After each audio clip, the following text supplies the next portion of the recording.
What's up, duelists? Today's video is the second episode in the Ultimate Guide series. Today we're going to be covering Diva Hero, which is a deck that took Edison format by storm at the beginning of last year. Before we get into things, make sure and leave a like, leave a comment, or subscribe if you haven't already. These videos take a little bit longer than the average videos, and I really appreciate it if you showed me your appreciation and we formed some sort of appreciation human centipede vibe. One more thing, Saturday 29th is Ribbit Series 1, a large, massive Edison tournament being hosted on FL Discord. Make sure and join the Discord in the description below and take place in that tournament. It's free to enter, there's cash prizes, it's going to be a lot of fun, and this information in this video is going to pertain directly to that. If you can't participate in the event, make sure and join me here on this YouTube where it will be streamed live. This deck is a little bit of everything. It's an aggro deck that is trying to exploit the most powerful cards in each card type. You have the strongest fusion monster, the strongest synchro monsters, the strongest boss monsters, and the strongest tribute monsters, all with probably one of the strongest engines in the game. There's a lot of ways that you can force 2-for-1s against your opponent, all while applying massive pressure and threatening potential lethal OTK combos. First off, you've got the most important card in the deck, which is Elemental Hero Stratos. This card helps your engine get going. It's an auto +1 on the summon. It gets to search you either Destiny Hero Malicious or Evil Hero Infernal Prodigy, or other hero monsters, which I'm going to cover in the options later, but for this sort of stock list, we're just going to cover these two. You can search for Stratos using Reinforcement of the Army, and it provides a really strong starter play for the deck. It isn't the greatest against things like Flamvel Firedog or Super Nimble Mega Hamster, but Stratos trades favorably against cards that this deck normally struggles with, like Raikou and spot removal like Bottomless Trap Hole. If Stratos dies by normal means and isn't removed from play, it then becomes a body in your graveyard that can be utilized for Miracle Fusion. Miracle Fusion is a 1-card Absolute Zero or Elemental Hero Gaia in this deck. It lets you banish fusion materials from your graveyard in order to summon either of these cards. We should probably talk about Absolute Zero since it is the endgame of this deck. This card is very difficult to deal with. When it leaves the field by any means at all, it destroys all monsters your opponent controls. That means that once you establish a position with an Absolute Zero, and maybe another Synchro Monster, or even an Absolute Zero on its own, if your opponent answers it, they're often going to have to 2-for-1 themselves, turning Miracle Fusion into often an auto +1 or more. That also applies massive, massive, massive life point pressure. Absolute Zero gets stronger for every water monster on the field except for Absolute Zero and other copies of Absolute Zero. So it can easily be a 3,500 or 4,000 monster given your positioning. This deck gets to play Future Fusion, which is one of the most powerful spell cards in the format, if not the most powerful spell card in the format. The way Future Fusion works in Edison format is it sends the materials as part of the effect when you activate it. That means early on in the game, you can use Future Fusion to send both a Treeborn Frog and a Destiny Hero Malicious to give yourself a pseudo auto +2 and a very real threat of an Absolute Zero coming out 2 turns later.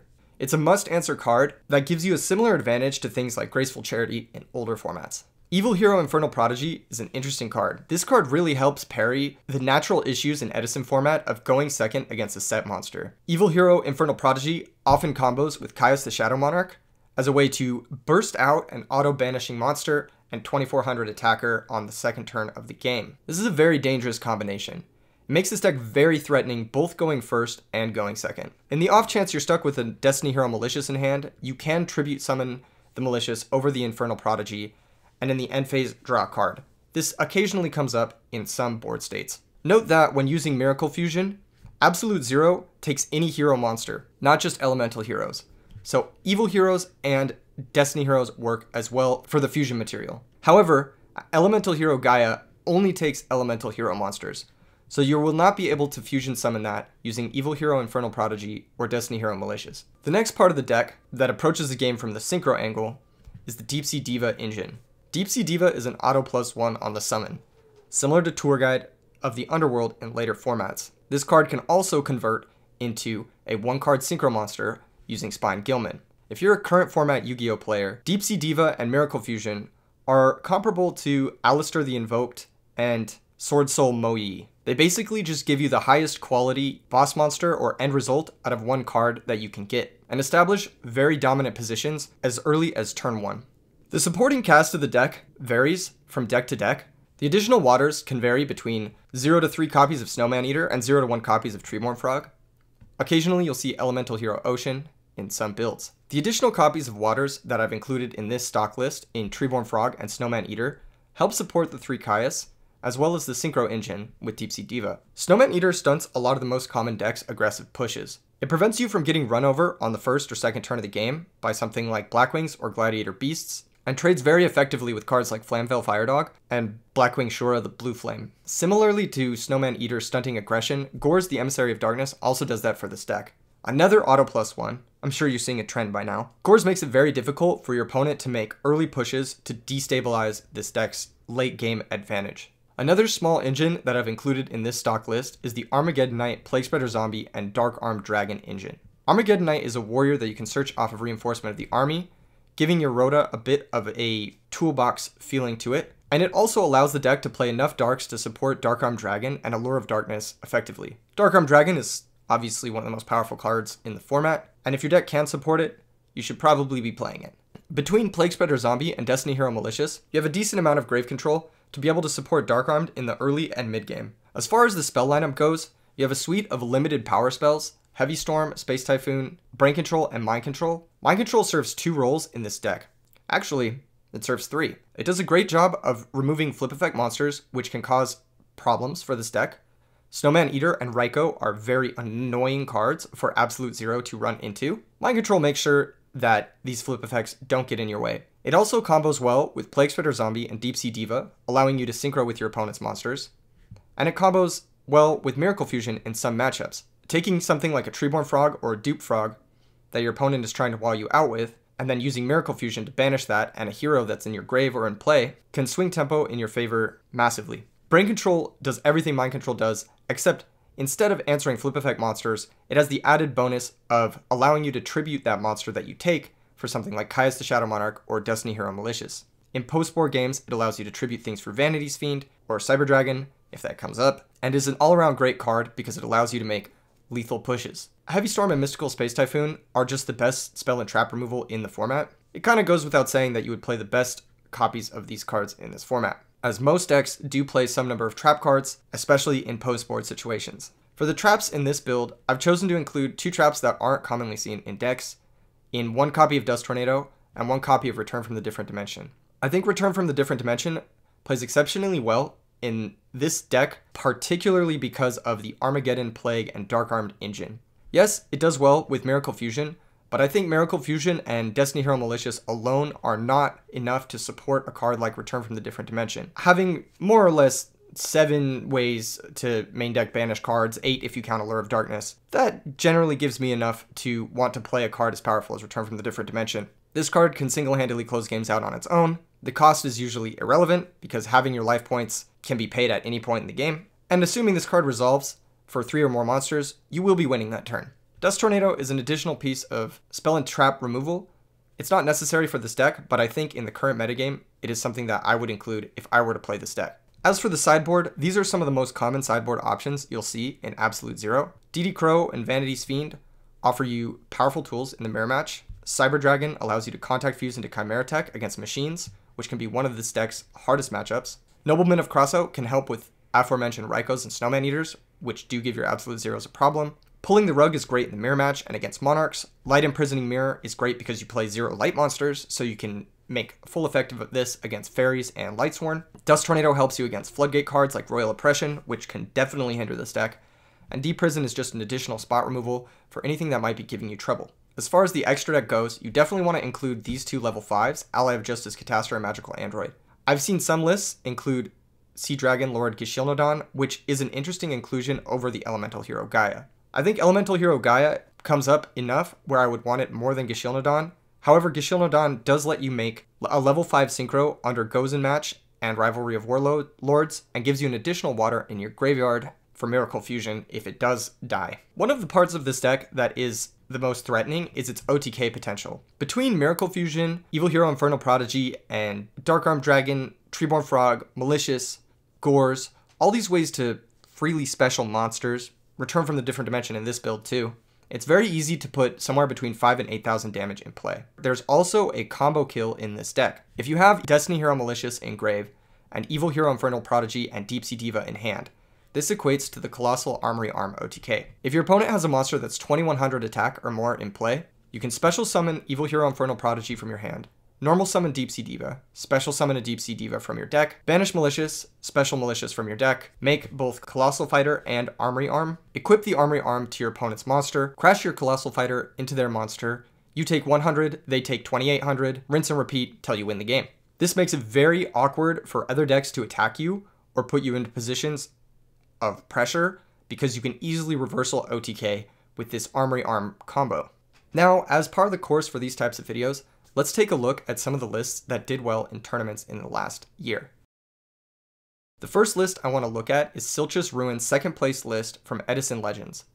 Edison Legends was the biggest tournament last year. It was also the first Edison major tournament. This deck was not on anyone's radar for the entire event, and it got all the way to second place, while placing 2 other copies in the top 16 as well. Some notable inclusions and exclusions in this list, as compared to the stock list that I showed before, is that this list includes Destiny Draw as well as 3 copies of Upstart Goblin to maximize seeing early game Future Fusion, as well as early game power traps like Trap Dust Shoot and Solemn Judgment. This deck also opted not to include Armageddonite, Plague Spreader, or Darkarm Dragon, and decided to play 2 copies of Gold Sarcophagus. Gold Sarcophagus ensured that Silchus Ruin was able to find whatever power card he needed in the middle to late game in order to close things out. Moving forward, we'll notice that Gold Sarcophagus starts to get cut from these lists rather quickly. This is the first iteration of this deck that did well, and there are some changes that players have made in more recent events to great success. The next list I want to look at is Maru's first place list from the EdisonFormat.com 1K event. This is the most recent top with the deck. Absolute Zero also placed second place at this tournament and has the most tops of any deck in Edison format as of right now, counting the last 2 years of events. Maru switched up a few different things, opted not to play Snow Maneater at all, opted to include card destruction over something like Destiny Draw, 1 main deck copy of Smashing Ground as a way to remove potential threats, maybe opposing Absolute Zeros before going for a push, and Maru also opted to include the Armageddon, Plague, and Dark Arm package, but did not choose to include Return from the Different Dimension. An interesting thing about Maru's list is his sideboard. Maru has 6 cards in the sideboard that can convert this deck into a pseudo stun deck in 2 Cyber Dragon, 2 Thunder King Ryo, and 2 Doom Caliber Knight. These are effective sideboard cards in a lot of matchups and help bait out effects like Raikou and Bottomless Trap Hole that would otherwise give your Absolute Zero problems in the middle to late game. Also, Maru included a copy of Fog King as a way to lock out tributes. Fog King is an interesting card in that it's normally worse than just Mask of Restrict. However, in this deck it can be maximized because it is a water monster that you can utilize with Miracle Fusion as a material for Absolute Zero. Also, Maru has moved on to using cards like Pulling the Rug in the sideboard, which, as the format has developed, has become an even more mandatory card in the sideboard for a lot of different matchups. One thing to note about Maru's extra deck is that he played 2 copies of Stardust Dragon over playing Elemental Hero Gaia or Sea Dragon Lord Gashilnadon. While I don't think the second copy of Stardust comes up nearly as often as Gashilnadon or Elemental Hero Gaia, it does make sense with his copy of Starlight Road in the sideboard that he might want access to having 2 of those in post-board games. As of right now, Elemental Hero Absolute Zero Diva deck is the best deck in Edison format. Part of the reason why it's the best deck is that it gets to include a lot of these powerful different options for engines inside the deck and maximize off of them greatly. Just gonna go over some of the options and different engines you can choose to include in your Absolute Zero deck that might fit your playstyle or your strategy in a metagame or a specific situation more than others. The first thing that I'd like to talk about is Upstart Goblin. Whether or not you choose to play this card is up to you. It does improve consistency in your opening hands, and this deck generally doesn't have a problem dealing 9,000 to 10,000 damage. You will have to cut into other cards in your main deck to play this card. Another issue with Upstart Goblin is it means you are going to be seeing your bricks like Double Malicious and Spined Gilman earlier as well. 4 out of 6 of the lists that topped last year played this card, the 2 outliers being Dale Bolito's list and Fluffle Dog's list in the top 16 of Edison Legends. Ultimately, the inclusion of this card just depends on what engines you want to play and what engines you don't want to play, or if you want to maximize your opening consistency at the cost of a few life points. Next up is Gold Sarcophagus. This is a card we saw in the earlier lists that topped and did well. However, it's since been cut from the deck. I don't think Gold Sarcophagus is necessarily a bad card. It's a way to guarantee seeing Miracle Fusion on turn 3, or even something like Future Fusion to turn on dead hands. You do have to factor in that this card is a pretty bad top deck late in the game, so definitely consider that when adding it to your deck. There's a certain package that some players play and some players don't, and that's the Destiny Draw plus additional Destiny Hero package. 2 Malicious alone is not enough to support it. However, sometimes we will see lists with Destiny Hero Diamond Dude to turn your Rhoda into a D-Draw target, or Destiny Hero Dasher, which has a very useful grave effect, to support the use of Destiny Draw. This is a card you might want to consider when building your deck. Another engine that I've seen used, and that I've been practicing lately with, is the E-Call plus Elemental Hero Ocean, Alias Hero Blast, and Regeki Break engine. To show you guys an example of this engine in a completed deck, I'm going to pull up this list that I have been testing lately. In this list, with 1 copy of Elemental Hero Neos Alias, you can use it as a pseudo Sinister Serpent by comboing the discard traps with Hero Blasts, as well as maximizing on Elemental Hero Ocean's ability to return cards from your grave. You only need 1 copy of Elemental Hero Neos Alias to maximize on this, but you could play 2 or 3 if you really enjoy the card. It does have upsides in matchups like Gladiator Beasts, and that's it. And including 2 E emergency calls means you're much more likely to open with Stratos on the first turn of the game. So far, I have really enjoyed playing with this engine, but I'm still questionable on the consistency of the discard traps plus Hero Blasts, especially if you're forced to remove your own Neos Alias in the middle or late game. Some more options for the deck are Book of Moon and Compulsory Evacuation Device. I think these are meta-specific -1 cards that do well against some strategies that you may or may not want to include a couple copies of in your list. Same thing goes for Thunder King Ryo and Doom Caliber Knight. We saw these in the sideboard of Maru's first place list, but I could easily see a world where some of these are in the main deck, depending on the metagame. An additional starter that we've seen in, I think, 1 out of the 6 lists that topped, or 2 maybe, it might have been 2, Card Trooper, which mills 3 cards, replaces itself, trades effectively with Thunder King Ryo and Doom Caliber Knight, as well as Raikou, and attacks decently enough into Snowman Eater. Milling 3 cards can be a detriment in this deck. I don't think that it's the best deck for random milling. Of course, you can randomly mill a Malicious and a Treeborn Frog and be on top of the world, but if you mill something like 2 Miracle Fusions, all of a sudden your deck's looking a little bit weaker than it probably should be. I'm not sold on Card Trooper, but it's definitely an option to think about when building this deck. Next up are some cards we saw debut in the Edison format.com 1K lists, Morphing Jar and Card Destruction. I've played around with both of these cards, and I like them both. I think they are worth including in some builds. Be careful, as Morphing Jar and Card Destruction can be double-edged swords and help your opponent improve their consistency as well. While I don't think it's nearly as bad as playing these cards in a format where maybe Dark World Grapha is legal, it is something to consider, especially in the mirror match. Of course, there's the engine that I included in the stock list, Darkarm Dragon Plague Spreader plus Armageddon Knight, as well as Return from the Different Dimension, along with these 3 cards. I think this is a powerful engine. 3 out of 6 of the tops from last year played this engine, and 3 out of the 6 elected not to, in favor of more consistency cards. I like the versatility of Armageddon Knight. It turns your Rhoda into a 6-star synchro in the middle to late game, and I love the power of Darkarm Dragon. It gives you just another ridiculous boss monster to close out games with. These cards do make you weaker to Royal Oppression, which we'll talk about more in the weaknesses portion of this video. A few other engines that you could choose to include in this deck are the Zombie engine, as well as the Coderis engine, a Reinforce Truth engine, or the Teleport engine. We haven't seen any of these engines utilized to tournament success just yet, but in 2009 and 2010, it was very popular to include a couple copies of Goblin Zombie, a Mizuki, a Zombie Master, maybe a Spirit Reaper, maybe a Book of Life, and Mystic Tomatoes in Absolute Zero decks. Mystic Tomatoes is an interesting card. It allows you to get Malicious from your deck straight into play. This combination with Deep Sea Diva can allow you to make 2 level 8 synchros, as well as an Absolute Zero or 2 if you have the Miracle Fusions on top of it. This is a very nasty setup, so it's very possible we'll see Mystic Tomato included more in the future, maybe even without the Zombie package. It's worth noting that Mystic Tomato combos well with the Armageddon, Plague Spreader, and Darkarm Dragon package as well. Keep in mind, Mystic Tomato is a card that decks like Gladiator Beasts, cards like Blackwing Shura, and Flamvel Firedog do prey on, so be careful of that when including this in your deck. It can be a nice mix-up between setting Snowman Eater and setting Mystic Tomato early in game, especially if your opponent hasn't seen one or the other. The Reinforced Truth package is quite interesting. Being able to tutor a Mystic Swordsman level 2 is nice, or being able to tutor an Evil Hero Infernal Prodigy is nice. Of course, this card is a little slow. You have to give up your battle phase if you use it on your turn, but it does give you appropriate tribute fodder for Caius, or something to synchro with if you need it in a pinch. The Teleport engine works a little bit similar to the Reinforced Truth package.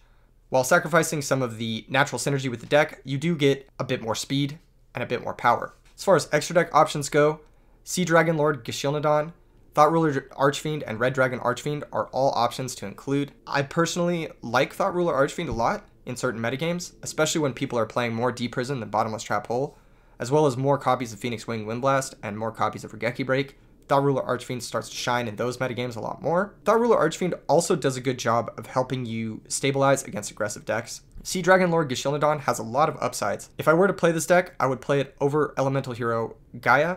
I think the ability to make a level 5 synchro under Gozen Match and under Rivalry of Warlords is very good. And being a water is definitely a real upside as well. I've included a few other options here. Nobleman of Crossout helps deal with Raikou. I think it's a solid card. We've seen some lists do well with Back to Square One, Lightning Vortex, and Super Polymerization. These are all heavy cost cards, but they do give you very powerful effects. Something to consider when building your deck is, do you want to pay these costs in order to get this upside, or do you already have too many cards that require this type of cost, like Phoenix Wing Windblast or Regeki Break, or even something like Card Destruction? Some trap cards that we've seen cited are Mask of Restrict, Royal Decree, and Mind Crush. I think all three of these cards are phenomenal given certain builds and certain metagames. Mask of Restrict does have a little bit of a conflict with the deck in that you play 3 Kaias, so do be careful of that. It can also conflict with cards like Vanity's Fiend and Doom Caliber Knight in post-board situations. Royal Decree works in metagames with a lot of trap cards, where maybe you want to slim on your own trap cards. Play some Book of Moons as your interaction and try it out. And I think Mind Crush is a phenomenal card once you're more experienced with the format and can read certain situations to understand more or less what your opponent has in their hand more often than not. Another card that I think in the sideboard that is an interesting choice is Legendary Jujutsu Master. I like this card a lot. Oftentimes people will summon a Dandelion or summon a Sangan and try to attack into your set Snowman Eaters in game 2 and 3. Legendary Jujutsu Master is a disgusting mix-up on that. Legendary Jujutsu Master also does a nice job of answering synchro monsters that may give you a problem like Stardust Dragon. Definitely consider this card when building your deck. These are a few of the many options you can choose to include in your Diva Hero deck. Let's go ahead and talk about some of the deck's weaknesses.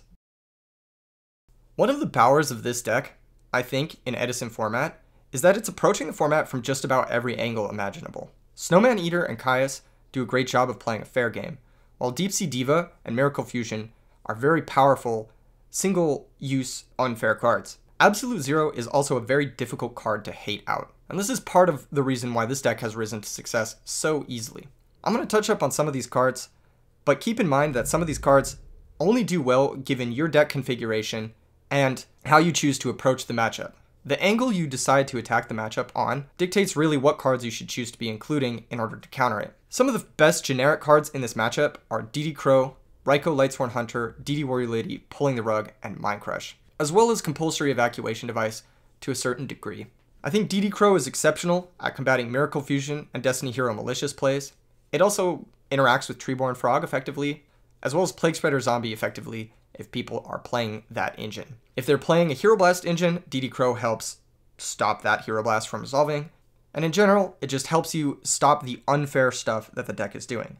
Now keep in mind, this card does not effectively interact with things like Elemental Hero Stratos, Snowman Eater, and Caius the Shadow Monarch, so have a backup plan for dealing with the deck's fair game plan, as well as siding in DD Crow. Raikou Lightsworn Hunter is a card that does really well against this deck, going first and in answering a resolved Absolute Zero. Keep in mind that Raikou Lightsworn Hunter is really only good in these situations, and doesn't do well against the synchro potential of the deck, where they can easily make a Stardust Dragon using Deep Sea Diva and Destiny Hero Malicious, and it also doesn't do well against aforementioned Caius, because it's a very passive card that doesn't actively answer something, and allows the opponent to compound resources onto the board, like tribute a monster that's already there for a Caius the Shadow Monarch to banish your Raikou. Also, one thing to keep in mind is that Raikou gets significantly worse in post-board games when your opponent has access to things like Nobleman of Crossout and Light Imprisoning Mirror.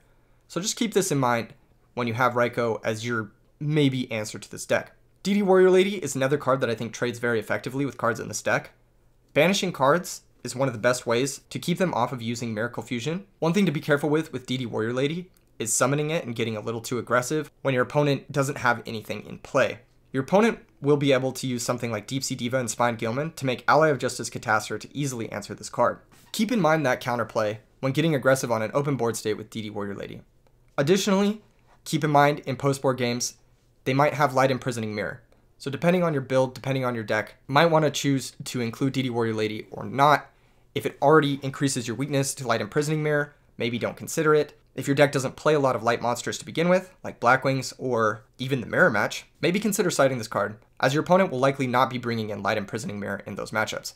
One of the cards that I think is phenomenal, especially going first against this deck, is Pulling the Rug. Pulling the Rug interacts favorably with Elemental Hero Stratos, Caius the Shadow Monarch, and Deep Sea Diva. It also interacts favorably with Armageddon Knight and a few of the other tech engines that this deck can play. Keep in mind, it also does put things in the graveyard, so you are going to have something alongside Pulling the Rug to sort of deal with the Miracle Fusion inevitability when facing this deck. Mind Crush is a card that I think has a lot of value against this deck. Once you've practiced enough against it, and if you have a certain idea of what your opponent's build looks like, you can read situations where your opponent might be going for a Miracle Fusion push and blind call that, or you can catch them off of a Rhoda Search or a Stratos Search. It can be a bit tricky to nail things right with this, as the deck does play a lot of power 1-offs, but I think a clutch Mind Crush call can close out games against this deck in a way that no other trap card really can. Compulsory Evacuation Device is a nice little answer to both the Synchros and the Absolute Zeros. Yes, Absolute Zero will destroy your whole board if you have monsters in play, but this card is chainable, which is nice, and it's another way you can out both a Stardust or an Absolute Zero or a Colossal Fighter or a lot of cards that might be a little bit sticky or annoying to out.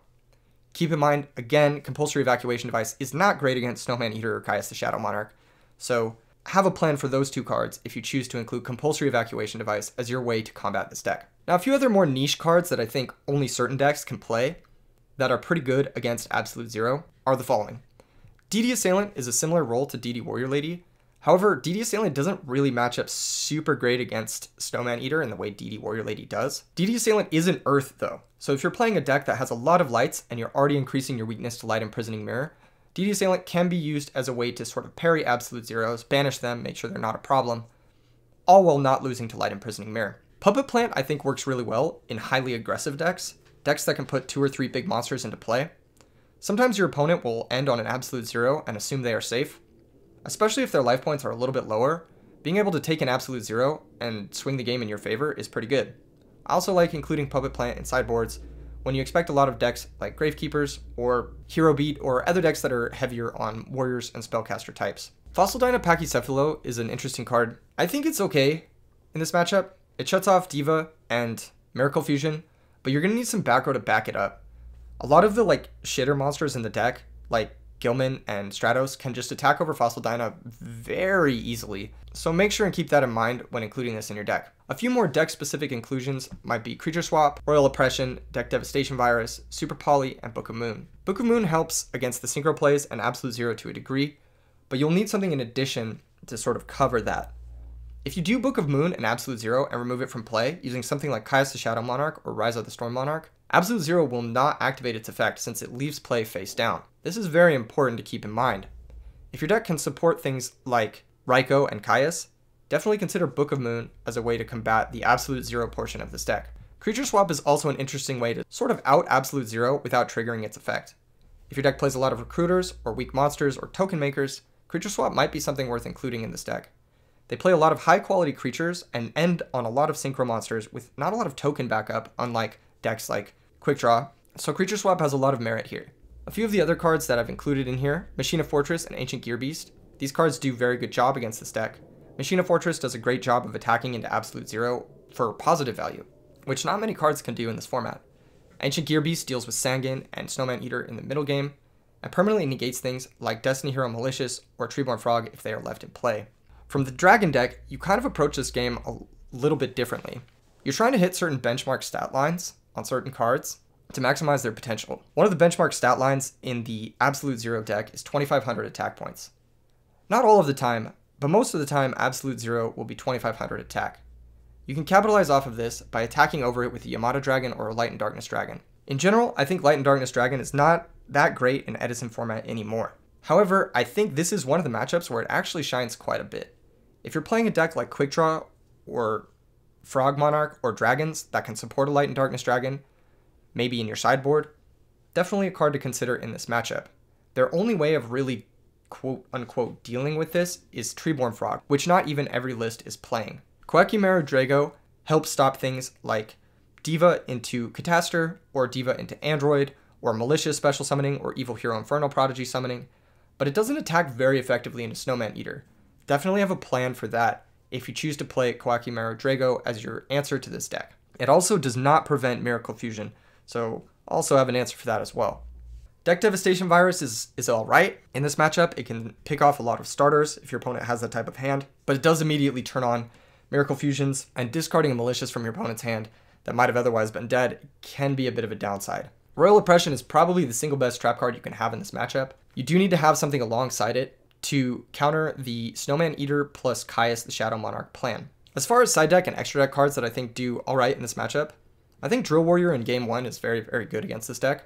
Drill plus Dandelion is an annoying little problem for the deck to deal with. They don't have effective ways of running over lots of tokens outside of Miracle Fusioning away their own Absolute Zero. And Drill Warrior being banished on their turn means you can use trap cards without the fear of losing your board presence on an Absolute Zero that's resolved. Revive King Hades, similar to Ancient Gearbeast, is a great card in this matchup. If you can use something like Book of Moon on an Absolute Zero, this is one way you can run it over in battle without activating its effect. Same thing with Stardust Dragon plus Book of Moon. Of course, Stardust Dragon being 2500 is not an ideal stat line because Absolute Zero can crash with it and destroy the rest of your board. Starlight Road and My Body as a Shield can be answers to Absolute Zero if you proc its effect outside of the damage step. If your plan for this deck involves something like Compulsory Evacuation Device or destroying Absolute Zero using trap cards or spell cards, Starlight Road and My Body as a Shield might be the cards for you. Prime Material Dragon is a card that I've considered in this matchup. I don't really like it. I don't like the stat line. And honestly, I'm just going to take it out. We're not going to, it's not good. It's not good. Don't include it. Soul Release helps against the graveyard stuff. Dimensional Fissure, Macrocosmos. If your deck can support these, they're obviously very strong. However, there's not many decks that can support these outside of Gladiator Beasts. They do prevent a lot of the shenanigans with Malicious and with Miracle Fusion, but you do have to be careful of Snowman Eater plus Caius. Yet again, you're seeing a trend here. You're seeing a trend. Gravity Bind and Level Limit Area B are interesting cards in this matchup. While they can completely lock out resolved boards, unlike anything else in the format really can, you do have to be careful of using them in an early game situation. Something like Diva into Gilman, or Evil Hero Infernal Prodigy plus Diva into Gilman, then make an Armory Arm and equip to their Gilman, can give them a 2700 monster that can attack under Gravity Bind and Level Limit Area B. So be careful of that for sure. These cards are very good in the matchup though, so definitely consider them if your deck can play them. Ghost and Match and Rivalry of Warlords are examples of soft floodgates against the deck. While it won't prevent them from summoning any of their one boss monsters, it does help in certain situations and can gain value upon activation if your opponent has maybe a dark and a water monster out at the same time. Doomcaliber Knight and Thunder King Ryo can prevent some openings from the deck, but these do get kind of fucking body bagged by Miracle Fusion, so be careful of that. Where do I see Diva Hero moving forward? In the current metagame, it's pretty difficult to floodgate this deck out. Sure, Royal Oppression does a decent job, but nothing else really combats this deck on a level that stops a lot of what it's doing. Even Royal Oppression can leave you in a situation where you're awkwardly walled out by a Snowman Eater, or you get picked off by a Caius and you've paid a lot of life points, and all of a sudden you're taking a 3,400 life point swing and things start to look bad. I think with decks trying to floodgate out other decks in the metagame, this deck will definitely thrive. Do I think it's the single best deck in the format like it's showing to be right now? Probably. If it isn't, then it's definitely top 5. If the format moves more towards single-use spot removal, I think this deck actually does get a little bit worse. Cards like Compulsory Evacuation Device, cards like Phoenix Wing Windblast, these cards that don't see a ton of play, but totally could see a ton of play in a metagame dominated by this deck, could very easily push this deck to the side. I think no matter what, Absolute Zero will always be one of the most powerful cards in the format, and one of the most powerful cards to end on, against a lot of strategies like Blackwings and Lightsworn. This deck does struggle with combo OTKs like Armory Arm plus Colossal, so potentially if we see more like Fish Frog stuff, this deck might struggle a little bit there as well. And this deck doesn't get the luxury of playing Royal Oppression itself, so it can't really floodgate out a lot of other decks that are trying to special summon a ton. I think Absolute Zero is definitely a deck that's here to stay. Whether or not it continues on this configuration with the Deep Sea Divas and the Dark Heroes, or if it moves towards something like Zombies or Hero Beat or whatever, that's kind of up in the air as of right now. If you're playing this weekend in the Ribbit Series tournament, definitely prepare for this deck. I think a lot of people will be playing it. I think it's one of the best decks, if not the best deck as of right now. And if you haven't labbed a specific answer to it, maybe even consider playing the deck itself. If you can't beat it, then join it. I think this deck has a lot of favorable matchups. It's very fast. It's very resilient to a lot of different pieces of hate, and can play through a lot of things if you're playing well. I think this deck is really cool. It shows the ability of players to innovate in Edison format and come up with decks that are not even on people's radar and crush entire metagames with them. This deck reminds me a lot of a current format Yu-Gi-Oh deck, just by the way it plays and by the general strategy behind it. I also really like this deck because it's unique in what it does. It threatens OTKs, it plays a great fair game, it summons synchros, and it summons fusions, all effectively. There's not many decks in Yu-Gi-Oh! In general, not just Edison format, that can do all 4 of those things, all while still being a top tier competitive threat. I'm excited to see what players do with this deck more moving forward. E3 Yu-Gi-Oh! Signing off. Peace out, everyone.